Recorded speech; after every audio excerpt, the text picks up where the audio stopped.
திருவள்ளூர் அருகே பாலியல் வன்கொடுமையால் பாதிக்கப்பட்ட 8 வயது சிறுமி சிகிச்சைக்காக மீண்டும் தனியார் மருத்துவமனையில் அனுமதிக்கப்பட்டுள்ளார். கும்மிடிப்பூண்டி அருகே கடந்த 12ஆம் தேதி 8 வயது சிறுமி பாலியல் வன்கொடுமை செய்யப்பட்டார். இதில் பாதிக்கப்பட்ட சிறுமிக்கு சென்னை அரசு மருத்துவமனையில் சிகிச்சை அளிக்கப்பட்ட நிலையில் கடந்த 19ஆம் தேதி டிஸ்சார்ஜ் செய்யப்பட்டார். இந்நிலையில் சிறுமிக்கு மீண்டும் உடல்நலம் பாதிக்கப்பட்டதால் சிகிச்சைக்காக தனியார் மருத்துவமனையில் அனுமதிக்கப்பட்டுள்ளார். இதற்கிடையே பாலியல் வன்கொடுமை குற்றவாளியை காவல்துறையினர் தேடி வருகின்றனர். மயிலாடுதுறை அருகே வீட்டின் உட்புற சுவர் இடிந்து விழுந்ததில் 5 வயது சிறுமி உயிரிழந்தார். பொய்கைக்குடி கிராமத்தைச் சேர்ந்த காமராஜர் சரண்யா தம்பதியரின் இளைய மகள் சஹானாஸ்ரீ வீட்டில் விளையாடிக் கொண்டிருந்த போது திடீரென உட்புற சுவர் இடிந்து விழுந்தது. இதில் சிறுமி படுகாயமடைந்த நிலையில் அவரை மீட்ட அக்கம்பக்கத்தினர் அருகே உள்ள ஆரம்ப சுகாதார நிலையத்திற்கு கொண்டு சென்றனர். ஆனால் அங்கு மருத்துவரும் மேல் சிகிச்சைக்காக கொண்டு செல்ல ஆம்புலன்ஸும் இல்லாததால் சிறுமி உயிரிழந்ததாக கூறப்படுகிறது. இதையடுத்து சிறுமியின் உறவினர்கள் சாலை மறியல் போராட்டத்தில் ஈடுபட்டனர்.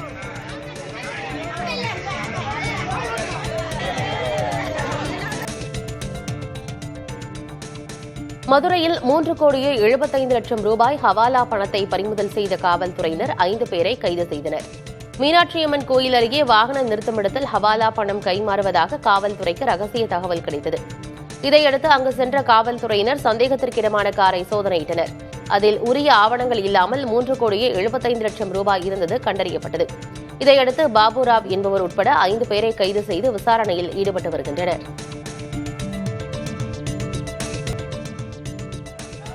திமுகவின் தேர்தல் வாக்குறுதியின்படி புதிய ஓய்வூதிய திட்டத்தை ரத்து செய்யக்கோரி சென்னை எழிலகம் வளாகத்தில் உண்ணாவிரத போராட்டம் தொடங்கப்பட்டுள்ளது.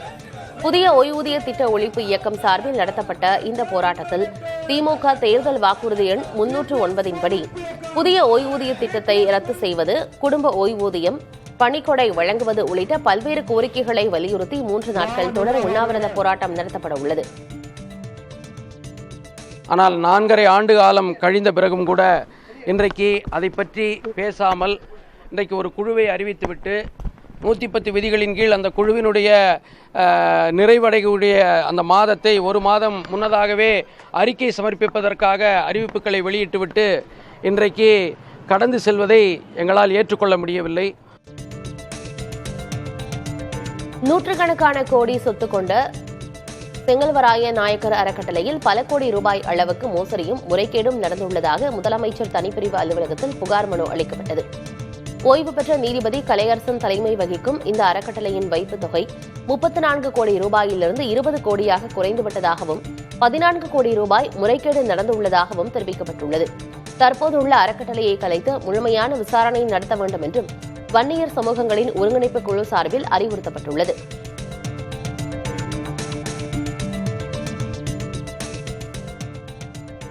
திருப்புவனம் அஜித்குமார் காவல் கொலை வழக்கில் அரசு மற்றும் தனியார் மருத்துவமனை மருத்துவர்களிடம் சிபிஐ அதிகாரிகள் விசாரணை மேற்கொண்டனர்.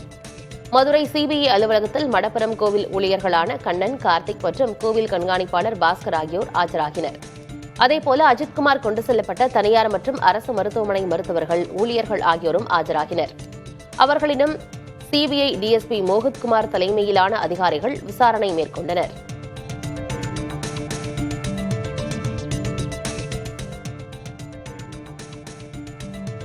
பணியிடை நீக்கம் செய்யப்பட்ட மயிலாடுதுறை மதுவிலக்கு அமலாக்கப் பிரிவு டிஎஸ்பி சுந்தரேசன் நெஞ்சுவலி காரணமாக ராயப்பேட்டை அரசு மருத்துவமனையில் அனுமதிக்கப்பட்டுள்ளார். அவருக்கு அவசர சிகிச்சை பிரிவில் சிகிச்சை அளிக்கப்பட்டு வருகிறது. அண்மையில் டிஎஸ்பி சுந்தரேசன் உயரதிகாரிகள் தன்னை மனரீதியாக சித்திரவதை செய்வதாக ஊடகங்களுக்கு பேட்டியளித்திருந்தார்.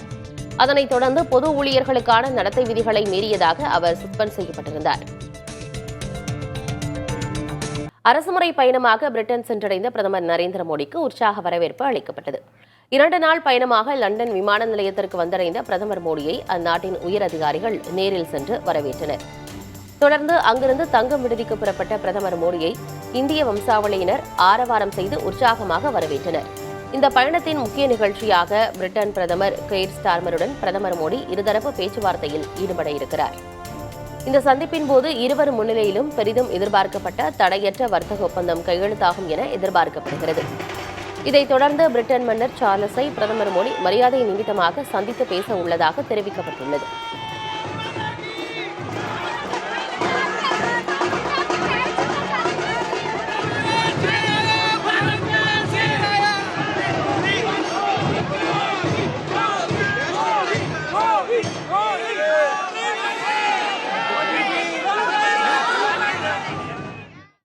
இந்திய தேர்தல்களில் வாக்குகள் கொள்ளையடிக்கப்படுவதாக மக்களவை எதிர்க்கட்சித் தலைவர் ராகுல் காந்தி குற்றம் சாட்டியுள்ளார். பீகாரில் தேர்தல் ஆணையம் மேற்கொண்டு வரும் வாக்காளர் பட்டியல் சிறப்பு திருத்த நடவடிக்கைக்கு எதிராக எதிர்க்கட்சி உறுப்பினர்கள் நாடாளுமன்ற வளாகத்தில் 2வது நாளாக போராட்டத்தில் ஈடுபட்டனர். பிறகு செய்தியாளர்களிடம் பேசிய ராகுல் காந்தி, வாக்காளர் பட்டியலில் மோசடி செய்யும் முயற்சியை தேர்தல் ஆணையம் மூலம் மத்திய பாஜக அரசு மேற்கொண்டுள்ளதாக குற்றம் சாட்டினார். பீகாரில் 52 லட்சம் வாக்காளர்கள் நீக்கப்பட்டுள்ளதோடு 18 லட்சம் வாக்காளர்கள் இறந்துவிட்டதாகவும் கூறப்பட்டுள்ளதாக ராகுல் காந்தி தெரிவித்துள்ளார். மகாராஷ்டிராவிலும் கர்நாடகாவிலும் கூட வாக்கு திருட்டுகள் நடந்துள்ளதாகவும் ராகுல் காந்தி குற்றச்சாட்டை முன்வைத்தார்.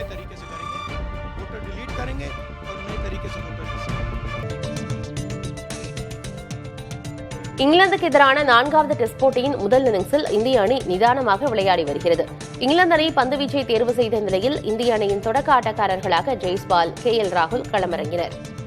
ஜெய்ஸ்வால் 58 ரன்களிலும் ராகுல் 46 ரன்களிலும் வெளியேறினர். பிறகு களமிறங்கிய தமிழக வீரர் சாய் சுதர்சன் 61 ரன்களிலும் கேப்டன் கில் 12 ரன்களிலும் பெவிலியன் திரும்பினர். 37 ரன்கள் எடுத்திருந்த போது விக்கெட் கீப்பர் ரிஷப் பந்துக்கு காயம் ஏற்பட்டது. முதல் நாள் ஆட்ட நேர முடிவில் இந்திய அணி 4 விக்கெட் இழப்புக்கு 264 ரன்கள் எடுத்துள்ளது. ஜடேஜா, ஷர்துல் தாக்கூர் தலா 19 ரன்களுடன் களத்தில் உள்ளனர்.